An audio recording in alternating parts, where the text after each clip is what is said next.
আমরা দীর্ঘ লড়াই সংগ্রামের মাধ্যমে আওয়ামী ফ্যাসিবাদকে মুক্ত করলেও আজ আমরা নতুন ষড়যন্ত্রের আভাস পাচ্ছি।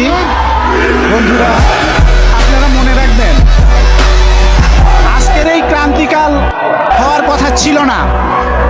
আমরা অপেক্ষা লক্ষ্য করছি যে অত্যন্ত সুপরিকল্পিতভাবে যে -2 থিওরি, সেই থিওরিকে বলবৎ করার জন্য আরেকটি ষড়যন্ত্র লিপ্ত হয়েছে আমাদেরই আশপাশের লোকজন।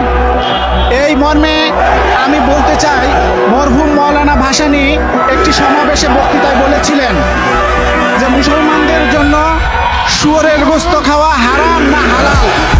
তো জনগণ এক বাক্যে বলেছিল মুসলমানের জন্য শুয়োরের মাংস হারাম।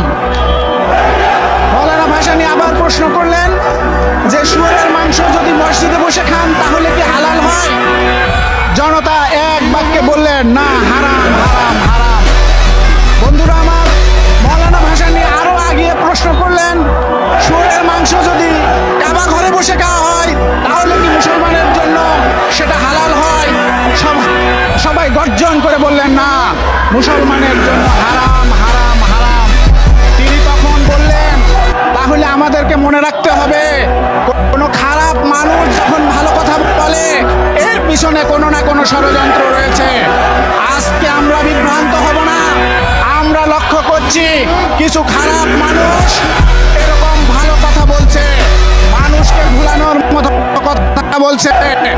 আমরা দীর্ঘ 17 বছর ধরে যে ভোটাধিকারের জন্য আন্দোলন সংগ্রাম করলাম, সেই আন্দোলন সংগ্রামকে জলাঞ্জলি দিয়ে নির্বাচনকে বানচাল করার জন্য আবার নতুন ষড়যন্ত্র শুরু করেছে।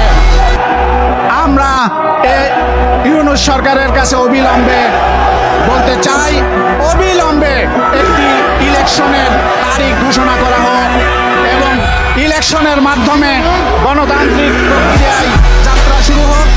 এর বিকল্প করার কোনো ষড়যন্ত্র করলে এদেশের 20 কোটি মানুষ তা মেনে নিবে না। শেখ হাসিনাকে যেভাবে কাপড় ছাড়া বাংলাদেশ থেকে বিতাড়িত করেছে, ষড়যন্ত্রকারীদেরকে এভাবে বিতাড়িত করা হবে। এই আশাবাদ ব্যক্ত রেখে আমি আমার বক্তব্য শেষ করছি।